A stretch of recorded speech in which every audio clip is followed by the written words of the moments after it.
오늘도 말씀과 기도로 이 자리에 오신 분들을 환영합니다. 오늘 본문 말씀은 사사기 10장 1절로부터 9절 말씀입니다. 주님의 징계에 담긴 속히 돌아오라는 외침. 지금부터 본문을 읽겠습니다. 사사기 10장. 아비멜렉의 뒤를 이어서 이사갈 사람 도도의 손자 부하의 아들 돌라가 일어나서 이스라엘을 구원하니라. 그가 에브라임 산지 3일에 거주하면서 이스라엘의 사사가 된 지 23년 만에 죽음에 3일에 장사되었더라. 그 후에 길앗 사람 야일이 일어나서 22년 동안 이스라엘의 사사가 되니라. 그에게 아들 30명이 있어 어린 나귀 30을 탔고 성읍 30을 가졌는데 그 성읍들은 길르앗 땅에 있고 오늘까지 하봇 야일이라 부르더라. 야일이 죽음에 가문에 장사되었더라. 이스라엘 자손이 다시 여호와의 목전에 악을 행하여 바알들과 아스타롯과 아람의 신들과 시돈의 신들과 모압의 신들과 암몬 자손의 신들과 블레셋 사람들의 신들을 섬기고 여호와를 버리고 그를 섬기지 아니하므로 여호와께서 이스라엘에게 진노하사 블레셋 사람들의 손과 암몬 자손의 손에 그들을 파심해 그 해에 그들이 요단강 저쪽 길르앗에 있는 아모리 족속의 땅에 있는 모든 이스라엘 자손을 쳤으며 18해 동안 억압하였더라. 암몬 자손이 또 요단을 건너서 유다와 베냐민과 에브라임 족속과 싸움으로 이스라엘의 곤고가 심하였더라. 본문 해석입니다. 지금까지 묵상했던 사사기를 잠깐 정리하는 시간을 가질까 합니다. 사사기가 시작되면서 제일 처음 등장했던 사사는 에훗이었습니다. 그리고 그 에훗을 통해서 갈렙의 정복 정신이 이어졌고 칭찬받게 되는 것을 살펴보았지요. 그 다음에 크게 다루어졌던 인물은 사사 드보라와 바락 사건이었습니다. 이때도 역시 하나님 앞에 칭찬받게 되는 것을 보았지요. 그럼에도 불구하고 여인들이 나서야만 환란이 끝을 맺는 사사시대의 복잡한 모습들이 담겨져 있다 하는 정도를 우리가 함께 살펴본 것입니다. 그리고 그 다음으로 크게 다루어진 인물이 기드온이었습니다. 기드온은 처음의 사역과 마지막 부분의 사역이 너무도 달랐지요. 그리고 그의 아들 아비멜렉이 일으킨 문제들까지 9장에서 살펴보고 끝을 맺었습니다. 이제 10장에 들어서는데요. 10장에서는 3명의 사사가 등장을 합니다. 사사 돌라가 등장을 하고 사사 야일이 등장을 합니다. 이들의 등장은 독자들로 하여금 그 다음에 등장하는 사사인 사사 입다를 어떻게 볼 것인지 기준점을 제시하는 역할을 하는 것이지요. 10장은 아비멜렉 이후의 이스라엘의 모습을 소개하고 있고 그들이 어떻게 변화되어 있는지를 말씀하는 내용입니다. 본문 안으로 들어가 보겠습니다. 첫 번째 문단은 1절, 2절입니다. 사사 돌라에 대한 말씀입니다. 사사 돌라에 대한 기록은 특별한 것이 없습니다.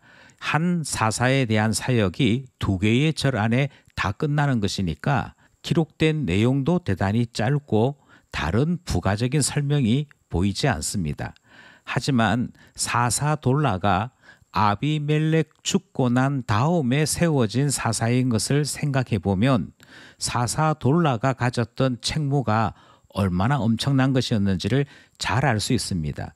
아비멜렉의 잘못은 사사 시대임에도 불구하고 그가 왕정 정치를 했다는 것이고요. 그의 아버지 기드온의 역량이었다라고 말씀을 드렸습니다. 그만큼 이스라엘은 하나님의 뜻과 상관없이 그들 소견에 옳은 대로 행하는 무법 질서 가운데 있었다 하는 사실을 알 수가 있지요. 그와 같은 때에 하나님께서 돌라를 세우신 것입니다. 그리고 돌라를 통해서 어긋나 있는 이스라엘을 제자리로 돌리는 일 하셨던 것이지요. 그래서 대단한 업적이 보이지는 않습니다. 그가 행하였던 일은 잘못되고 어그러진 것을 바르게 제자리에 돌려놓는 일을 했던 것이고요.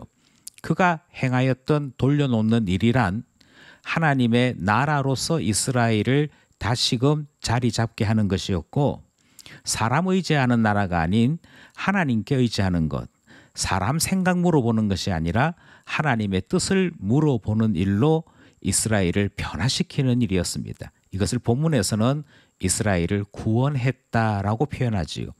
그리고 사사로서는 대단히 긴 통치 기간인 23년간 이스라엘을 통치하다가 하나님의 부름을 받았다 하는 내용을 확인할 수 있습니다. 이제는 더 이상 다른 대적의 침입이 있었던 것도 아니고 이제는 더 이상 하나님께서 징계하시는 것이 기록되지 않고 오직 이스라엘이 구원 가운데 다시 자리 잡게 되었다 하는 사사돌라의 이야기 첫 번째 문단에서 살펴보았습니다. 둘째 문단은 3절로부터 5절 말씀입니다. 여기에는 사사야일에 대한 이야기가 기록되어 있습니다. 사사야일도 대단히 짧은 기록으로 구성되어 있습니다. 분명한 사실은 사사야일의 통치 기간이 22년입니다. 비록 23년에 비해서는 1년 짧습니다만 22년도 대단히 긴 사역 기간이기에 야일의 시대 또한 하나님께서 복을 주신 기간이다 하는 것을 알 수 있지요. 그런데 하나님께서 사사야일에게 주신 복이 무엇이었느냐 하면 그것은 바로 평안이라고 하는 것입니다. 이스라엘이 악을 행하여 하나님께로부터 맞았다. 이것은 평안이 없는 것이지요. 하나님께서 이스라엘을 징계하시고자 다른 나라를 불러들이고 그 농산물을 다 빼앗기게 했다. 이것 또한 평안이 없는 것입니다. 그동안 징계를 받고 있던 이스라엘에게 평안은 대단히 크고 놀라운 일이었습니다. 사사야일이 엄청난 업적이나 대단한 일을 했다 하는 기록은 보이지 않습니다. 그럼에도 불구하고 그가 이루었던 것은 이스라엘을 위한 사역이 이어졌다 하는 것이고요. 그로 말미암아 하나님께서 그 시대에 평안을 주셨다 하는 모습을 보게 되는 것입니다. 본문에서는 이 평안을 어린 자녀들마다 어린 나귀를 타고 다녔다라는 모습으로 기록하고 있지요. 그러니까 저마다 잘 살고 뿐만 아니라 누릴 수 있을 만큼 특별한 은총들을 누리게 되어진 그 태평성대의 모습이 본문에 기록되어 있는 것입니다. 사사돌라에 이어서 사사야일의 시대에도 하나님께서 평화를 주셨다. 그 말씀이 기록되어 있는 둘째 문단 말씀이었습니다. 셋째 문단은 6절에서부터 9절입니다. 암몬과 블레셋으로 이스라엘을 때리시더라 하는 말씀이지요. 6절에서부터 이스라엘은 다시 사사시대로 돌아갔다 하는 내용을 확인할 수 있습니다. 그 사사시대란 사사가 다스리는 것만을 의미하는 것은 아니고요.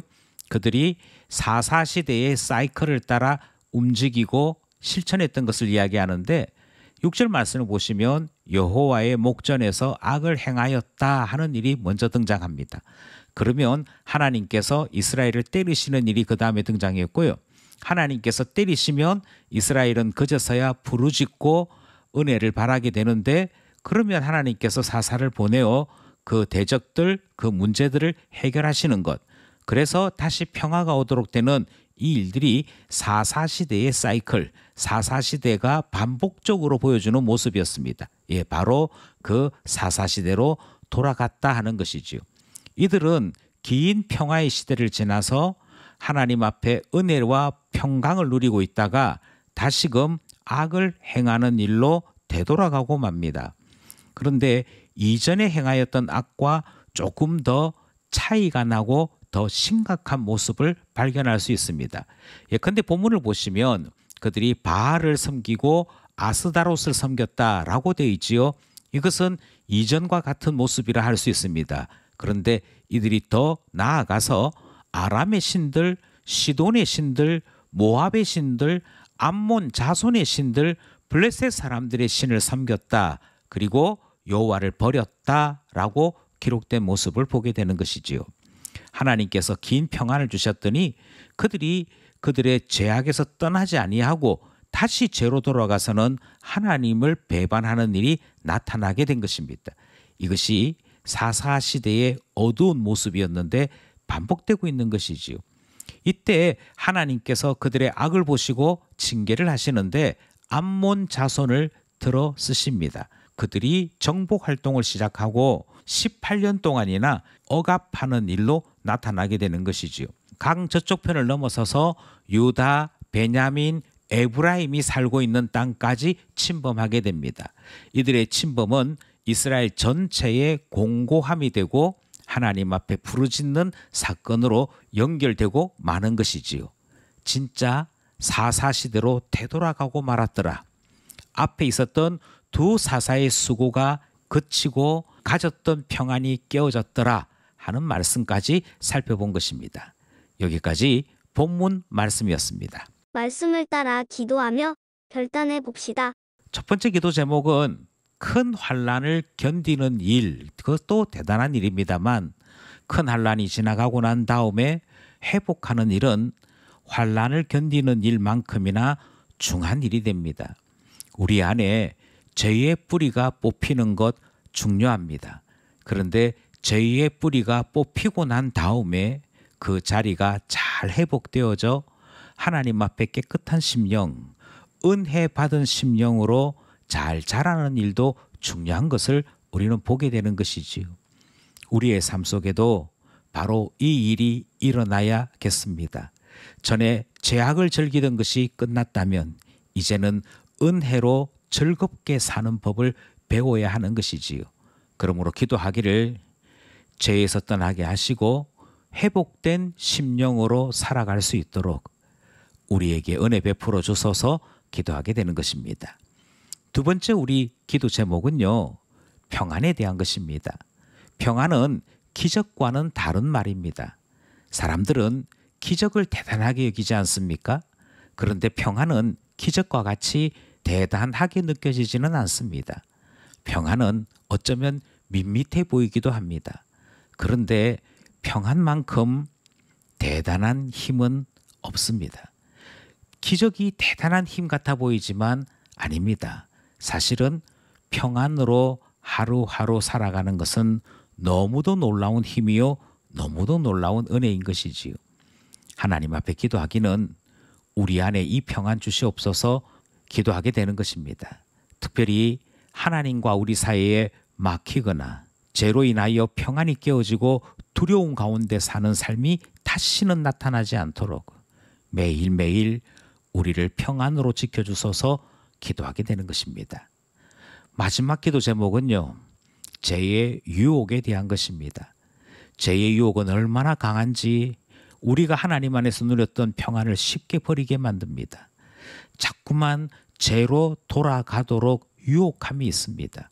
이스라엘이 그 예를 잘 보여주고 있는 것이지요. 우리 또한 죄로 돌아갈 가능성이 크다 말할 수 있습니다. 항상 깨어있게 하소서 우리가 고백한 신앙 안에 살아갈 수 있도록 우리를 지켜주셔서 기도하게 되는 것입니다. 오늘도 하나님의 평안 가운데 살아가는 우리 모두 되기를 간절히 소원합니다.